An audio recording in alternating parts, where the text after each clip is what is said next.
Hello guys, what's up, my name is Kiran Nap Gamer. And आज हम बात करेंगे कि सीबीएसई ने जो एक गड़बड़ करी है कि रिज़ल्ट को थर्ड पार्टी से चेक किया है, जिस वजह से किसी भी स्टूडेंट के नंबर। अब देखो भाई, हमने इतनी मेहनत करी, इतना काम किया, कुत्तों की तरह काम करा, हमने कुत्तों की तरह मेहनत करी और सोचा कि 90% 80% आ जाएंगे। लेकिन इन्होंने क्या किया, हमारी ज़िंदगी बर्बाद करने के लिए थर्ड पार्टी से चेक कराया। कोई दिक्कत नहीं है, हमसे वादा किया गया था कि 15 या 20% हमारे बढ़ाए जाएंगे क्योंकि पेपर टफ आया था। लेकिन इन्होंने ये भी नहीं किया, इन्होंने उल्टा में हमें नंबर कम देकर हमें धोखा दिया। और साथ में अब ये भी कह रहे हैं कि थर्ड पार्टी ने चेक किया कि जहां हमने उम्मीद करी थी ये हमारे 80 या 90% आएंगे या कम से कम 7 की लाइन में आएंगे, लेकिन हमें तो 60 या 70 में छोड़ दिया गया है। अब ये बताइए कि हम क्या करें। आगे से सीबीएसई का हेड एंड चीफ बोल रहा है कि हमने थर्ड पार्टी कराया है, और अब इतना झूठ बोल रहे हैं। ये नहीं है कि हमारे नंबर बढ़ा दें, अभी भी नखरे दिखा रहे हैं कि गलती बच्चों की है। और इनका ये धंधा है, ये धंधा करने की कोशिश कर रहे हैं कि बस कहीं ना कहीं से पैसे ऐंठ ले बच्चों से। नहीं तो अगर इनको इतना ही है तो फिर पैसे तो कम करें। जो पैसे हैं 700-800 ले रहे हैं रीचेकिंग का, कम से कम रीचेकिंग का 100-200 करो या फिर फ्री करो। अब ये इतना वो कर रहे हैं, ड्रामा करते हैं कि हम देंगे नहीं, ये है हमने हमारी जो ज़िंदगी बर्बाद हुई है उसका क्या। और आगे से कह रहा है कि हम शिक्षा को मायने नहीं देते। बताओ यार ये क्या बात हुई। ये तो हमारे साथ धोखा हुआ है।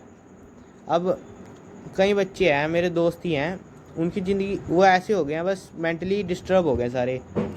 एक तो ऐसा है कि सोच रहा है कि बस कोई मौका मिले मरने का, ऐसा हो गया उसका दिमाग।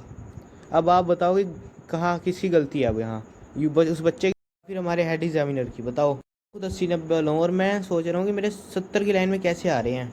मैं सोच रहा था 80 या 90% आएंगे। अब ये बताओ कि हम क्या करें, हमारी ज़िंदगी बर्बाद कर दी है इन्होंने। और आगे से कह रहे हैं हम शिक्षा को वैल्यू नहीं देते। तो नंबर बढ़ाओ ना, घटा क्यों रहे हो। बढ़ाने की जगह हमारे नंबर बढ़ाओ ना, क्यों हमारी ज़िंदगी बर्बाद करने के पीछे पड़े हैं। बढ़ाओ, बढ़ाने चाहिए थे इन्हें। अब धोखा दे रहे हैं बताओ बच्चों को। आगे से कह रहे हैं कि चेक कर लो। अब या तो रिवैल्यूएशन या फिर रीचेकिंग के फ्री करें। हमने यहाँ इतनी मेहनत करी, कुत्तों की तरह पढ़ाई करी, और अब सारे कह रहे हैं कि तुम्हारी गलती है, तुम्हारे 70% है, तुम्हें और मेहनत करनी चाहिए। बताओ, अब यहाँ हमारी गलती है या फिर सीबीएसई गलती है जिन्होंने गलत चेकिंग करी है। अब हम अपने पेरेंट्स को ये भी नहीं कह सकते कि रीचेकिंग का फॉर्म भर दो। वो आगे से बोल रहे हैं कि तुम ढंग से नहीं पढ़े। अब क्या उनको क्या पता कि हम कैसे पढ़े हैं। अब हमारी तो ज़िंदगी बर्बाद कर दी ना सीबीएसई ने। इनके लिए क्या है, इन्होंने पैसे ऐंठने का बस मौका ढूंढते हैं, पैसे ऐंठने का। बच्चों की ज़िंदगी बर्बाद कर दी। कोई बच्चा सुसाइड कर रहा है, कोई बच्चा ये कर रहा है, कोई बच्चा वो कर रहा है। अब कोई कहीं तो मेंटली अपसेट हो चुके हैं, जैसे मैंने आपको उदाहरण दिया बच्चे का। उनमें से एक मेरा दोस्त था, वो मेरा दोस्त था जिस मेंटली अपसेट हुआ जो बंदा। अभी भी वो इतना डिप्रेस्ड है ना बंदा, क्या उसके बारे में बोला भी नहीं जा सकता। और मैं खुद भी इतना उसमें हूँ, डिप्रेस्ड हो रखा हूँ कि मेरी ज़िंदगी इतनी बर्बाद हो गई है। मैंने इतनी मेहनत करी, इतनी कुत्ते की तरह मेहनत करी है मैंने, और उसने हेड एंड चीफ जो डॉक्टर जोनसा भारद्वाज है, उसने हमारी ज़िंदगी बर्बाद करने में कोई कसर नहीं छोड़ी है। मौका ढूंढा है सिर्फ कैसे ज़िंदगी बर्बाद कर सके बच्चे की। अब ये बताओ कि क्या करें, हमारी तो ज़िंदगी बर्बाद हो चुकी है। या तो अब नंबर बढ़ाओ, 15% 20% बढ़ाओ, या रीचेकिंग फ्री करो। और इस काम के लिए मेरे को आप सबकी सपोर्ट चाहिए, इसलिए इसमें कमेंट करो, लाइक करो, और जितना हो सके उतना शेयर करो, ताकि सीबीएसई को नंबर बढ़ाने ही पड़े या फिर फ्री में रीचेकिंग का पेपर देने दे।